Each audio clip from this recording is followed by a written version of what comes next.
Hello everyone, मैं अंकित आपका स्वागत करता हूँ हमारे चैनल स्टडी विद अंकित में। तो अभी तक से हम लोगों ने क्या क्या देखा है?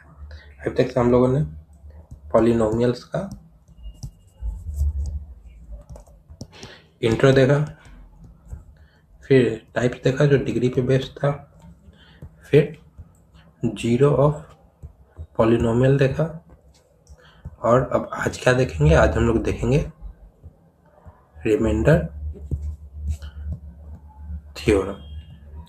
ठीक है, तो आज पार्ट 4 शुरू होगा।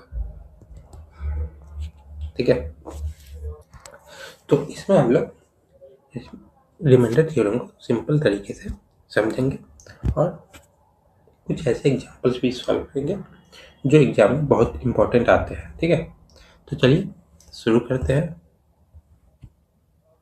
तो सबसे पहले क्या पढ़ रहे हैं उसको लिख देते हैं, रिमाइंडर थ्योरम। ठीक है, तो रिमाइंडर थ्योरम क्या होता है?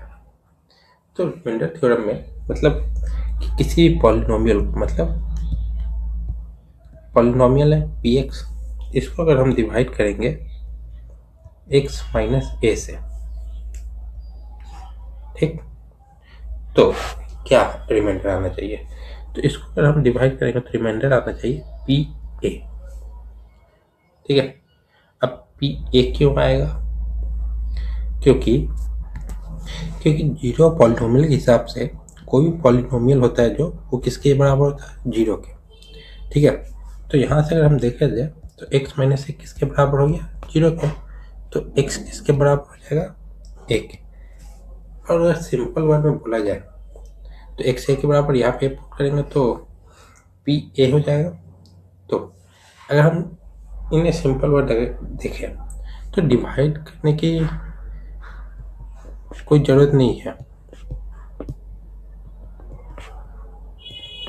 ठीक है, बस जो a की वैल्यू है उसको पॉलिनोमियल में पुट कर दे, मतलब पी एक्स की जगह पे हम लोग अगर पी ए कर दें तो जो भी हमारा आंसर आएगा, जो भी आंसर होगा वही हमारा क्या हो जाएगा? रिमाइंडर।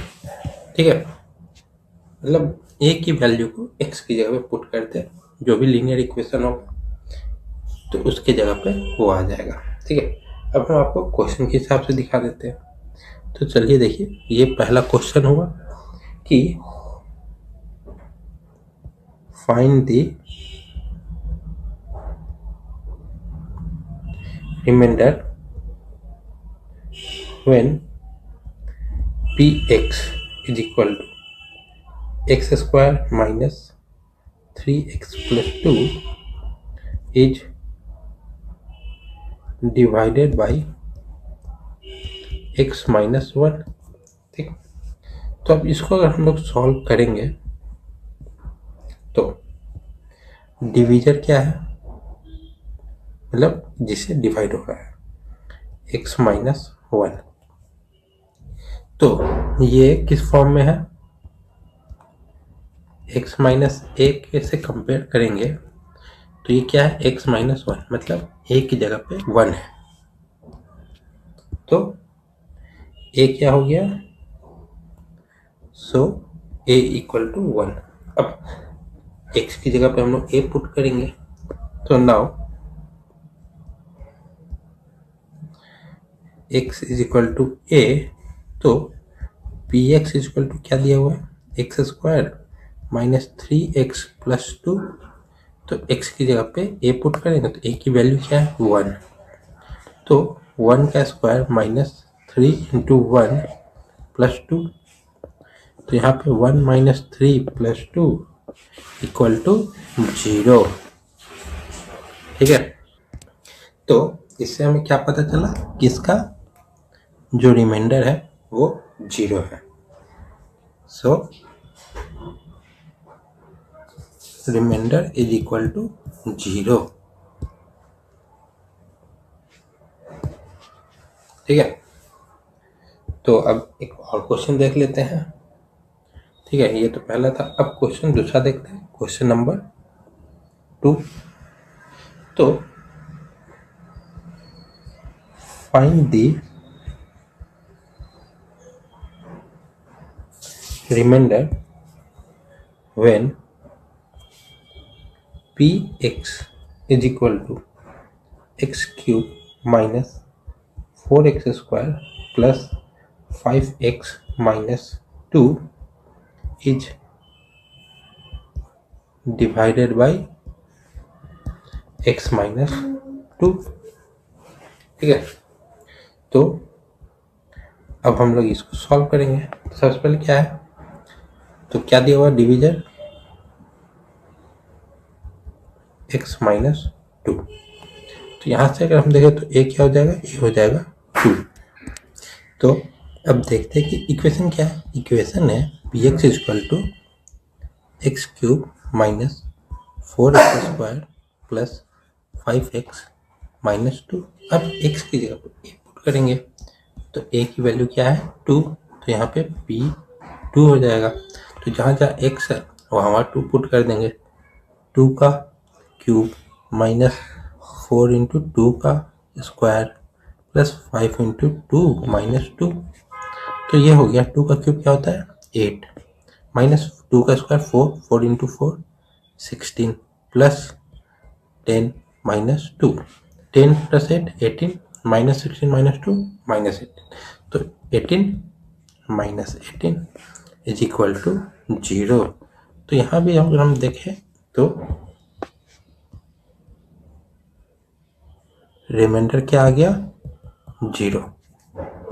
ठीक है, तो अब एक हम ऐसा एग्जांपल देखेंगे जो इसका नॉन जीरो रिमाइंडर हो। ठीक है, तो question 3, find the remainder when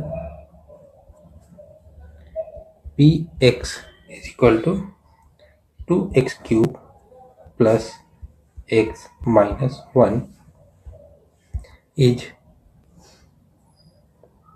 divided by x minus 1। ठीक है, तो अब इसको हम लोग सॉल्व करके देखते हैं कि इसका रिमाइंडर क्या आता है। तो यहाँ पे डिवीजर क्या है x माइनस 1, तो a क्या हो जाएगा 1। तो इक्वेशन क्या है px equal to 2x cube plus x minus 1। तो x की जगह पे क्या पुट कर देंगे 1। तो p1 क्या हो गया 2 इंटू 1 का क्यूब प्लस 1 माइनस 1। तो 2 हो गया, ये प्लस 1 माइनस 1 कैंसिल। तो यहाँ पे क्या आ गया रिमाइंडर 2।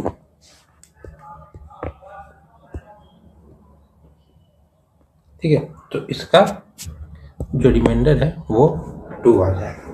कि मतलब अगर 2x cube plus x minus 1 को अगर x माइनस 1 से डिवाइड करेंगे तो क्या आ गया रिमाइंडर 2। तो ये सब क्वेश्चन आपको एग्जाम में इम्पॉर्टेंट आएगा।